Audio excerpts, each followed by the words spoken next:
dia faham politik ni ada parti, ada pilihan raya. Itu sebahagian daripada tugas politik. Kita tengok cara Rasulullah mentakbir. Ini adalah urusan politik. Cara Rasulullah berhubung antara manusia dengan manusia, antara negara dengan negara, ini urusan politik. Yang mana kena ke tidak dengan cara Islam? Pertama, mari kita tengok Rasulullah sallallahu alaihi wasallam ketika mentakbir negara Islam Madinah. Bagaimana Rasulullah membentuk sistem pentadbiran, yang mana kalau kita tengok sistem pentadbiran Rasulullah sallallahu alaihi wasallam berasaskan mardatillah, berasaskan taqwa Allah. Rasulullah mementingkan hubungan antara manusia dengan Allah. Dalam apa urusan yang baginda buat, baginda meletakkan redha Allah yang utama. Paginya Rasulullah diwarisi oleh Khulafa'ur Rasyidin. Cuba kita tengok bagaimana sistem pemerintahan Khulafa'ur Rasyidin. Bermula dengan Abu Bakar hingga ke Sayyidina Ali karamallahu wajhah. Bagaimana mereka memimpin rakyatnya, walaupun kita kata dalam suasana waktu itu agak kucak-kacir, suasana perang, suasana berlaku pertelagahan, suasana berlakunya fitnah, tetapi kita tengok bagaimana sistem pemerintahan yang meletakkan Allah sebagai Tuhan mereka, yang mengajak rakyat bergantung kepada Allah. Ini yang dinamakan politik. Bukan bila kita kata politik, oh zaman Nabi tak ada pilihan raya, hari ini kita ada. Bukan itu saja. Kita nak tengok bagaimana cara pemerintahan yang dilakukan oleh Nabi sallallahu alaihi wasallam, yang hari ini orang kaji sampai macam-macam, dan akhirnya kesimpulannya, kalau tuan-tuan baca buku-buku tulisan para sarjana barat, tak kira sarjana barat ke dari timur ke dari mana ke, kesimpulan yang mereka buat bahawa kehebatan Nabi sallallahu alaihi wasallam sehingga disebut bahawa kalaulah Muhammad ada di zaman ini, di abad ini, mereka yakin dengan pemerintahan Muhammad dan dunia ini keseluruhannya akan aman di bawah keadilan pemerintahan Muhammad sallallahu alaihi wasallam. Itulah yang kita kata nilaian dosa pahala. Apa kita buat nilaian dosa pahala? Kata kat semayang, oh tak sah semayang berdosa, dikira tak semayang. Tak.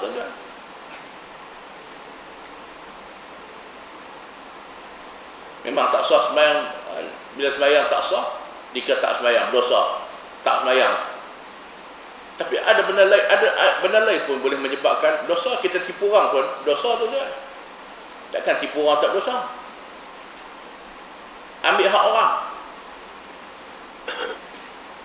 Ambil hak orang.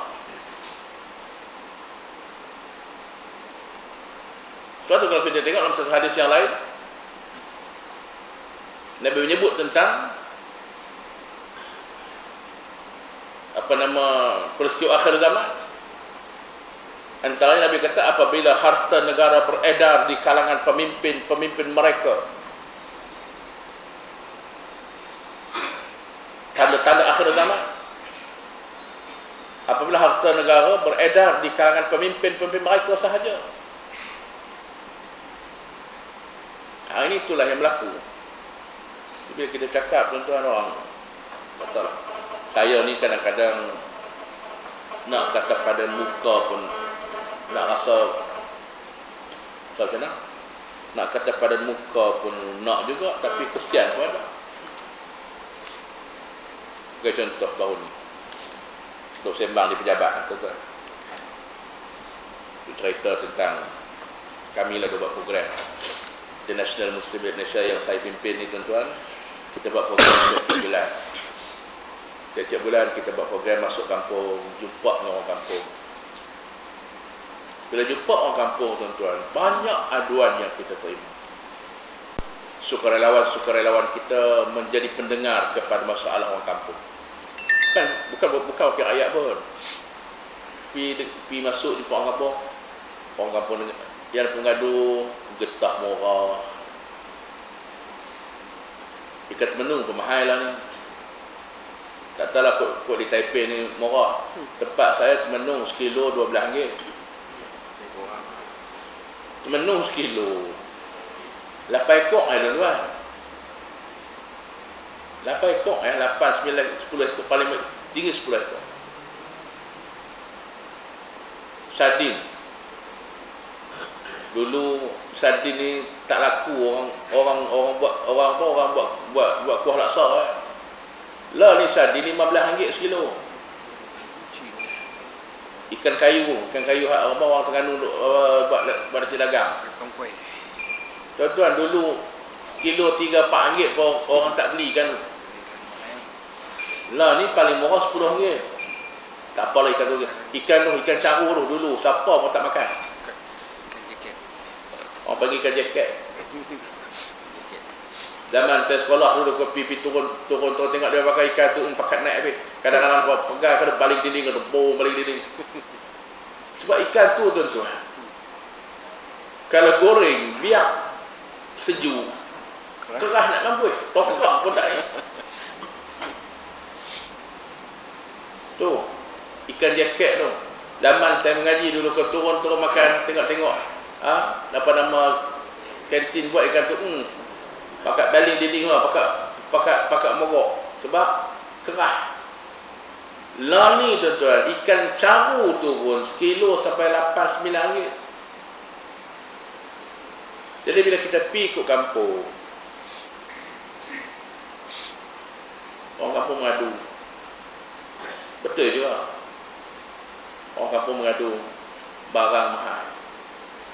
Kita tak dapat nafikan yang tu memang betul.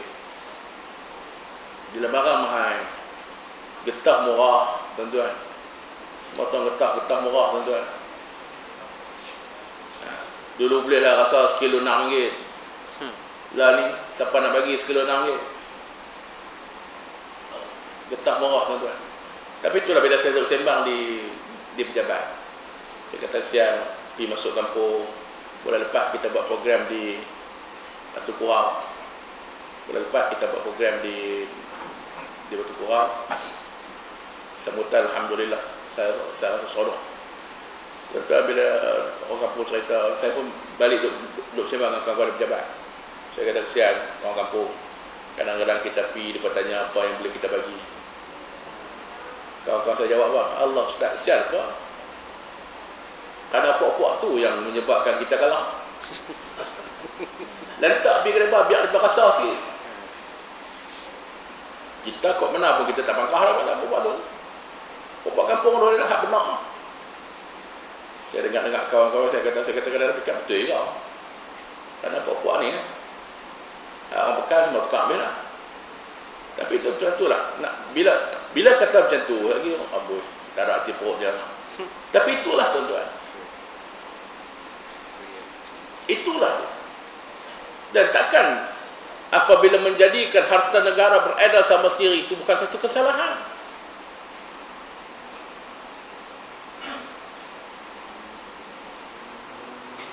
Kita tuan-tuan, rakyat marhain, orang biasa nak beli rumah jenuh berkira tuan-tuan. Maka tapi di kalangan anak-anak pemimpin kita senang-senang beli rumah 110 juta di luar negara.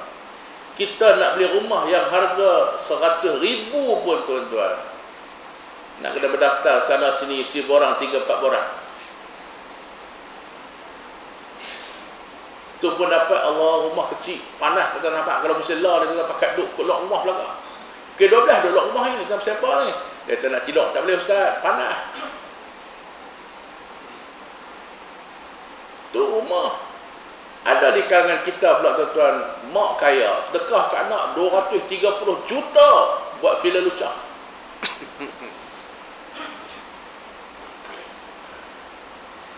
Seronok orang kita boleh dapat mak kaya macam tu.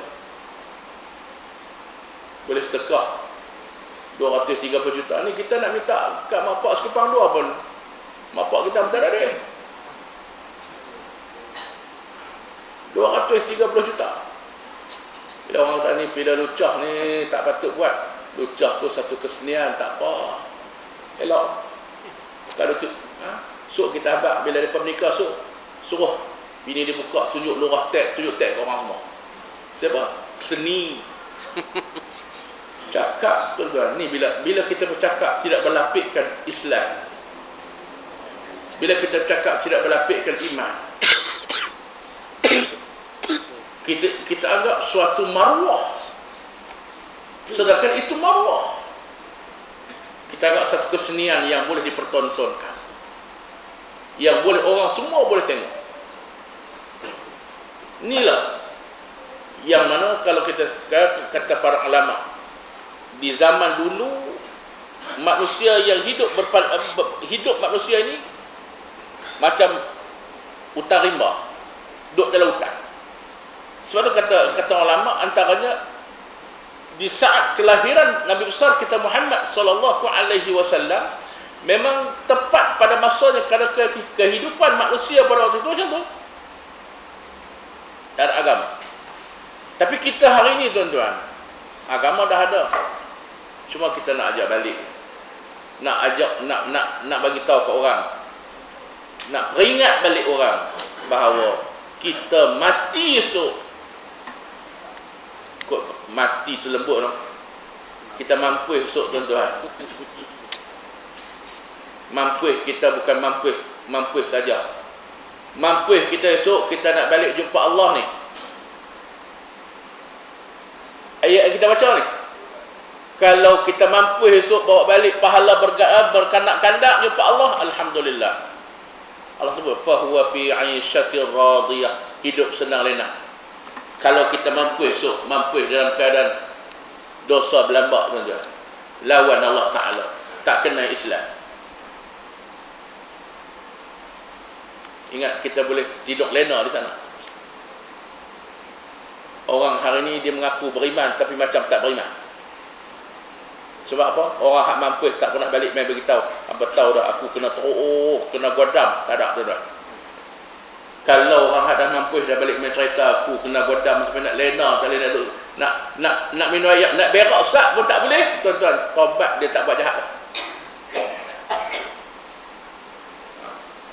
Tapi dah buat macam mana? Depa hak dah mampu dulu tu tak pernah mai beritahu kat kita. Sebab Allah Ta'ala nak tengok kita beriman ke tidak. Beriman tak? Beriman, mengaku beriman. Tapi jangan lupa tuan-tuan, dunia akhir zaman ni golongan munafik berlambak. Saya yakin kalau Huzaifah ibn al-Yaman hidup di zaman kita, jenuh catat dia siapa dia puak munafik. Hari ini dia boleh berlakon macam-macam. Lantunan mahabbah Rasulullah, jubah putih, tak reda, tak bau tu kata Allah, nampak alim tu. Duduk makan pun simpuh punya elok. Tapi kita tak tahu belakang tu macam mana. Dia berlakon sungguh. Berlakon macam mana. Abu Lahab pun tak berlakon tuan-tuan. Abu Lahab dia sayang dekat Nabi Muhammad, sayang sungguh. Tapi bila dia lawan sungguh. Tapi puak-puak ni lebih teruk pada Abu Lahab. Dia berlakon punya sayang Nabi ni, tapi di belakang tu dia lawan Allah. Sampai kita pun pening. Dia ni kok mana? Sak kok ni, sak kok ni, sak kok ni. Inilah akhir zaman yang Nabi sebut.